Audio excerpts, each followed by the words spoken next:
Isang mapagpalang araw mga kabayan, at ito nga ay maaga tayong lalabas dahil may isang Pilipinong tumawag sa atin para humingi ng tulong kasi expired na yung ikama niya.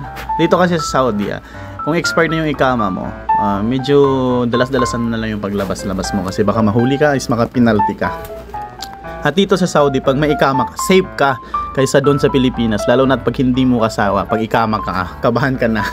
Charot, nasali pa. Ito nga, palabas na kami at hintay kami ng taxi dahil papunta kami sa location na kung saan siya magpapatulong. Doon sa Fawri, kasi magpapadala siya, expire yung ikama, hindi kasi siya mapaprocess. So andito naman tayo, isa siyang followers natin at saka kakilala na din kasi matagal na din siya dito sa Jeddah. Is ano na siya, parang dito na tumanda. Charot lang. Peace po, Sir Bon. At ito nga, pupunta na kami sa location namin. At ito ay yung Fawri na padalahan papuntang Pilipinas. Tayong mga Pilipino dito sa ibang bansa ay nagtutulungan, hindi yung naglaglagan. Ito yung humingi ng tulong sa atin kaninang umaga, si Sir Bon Pilayo. Thank you for watching and mabuhay mga kabayan.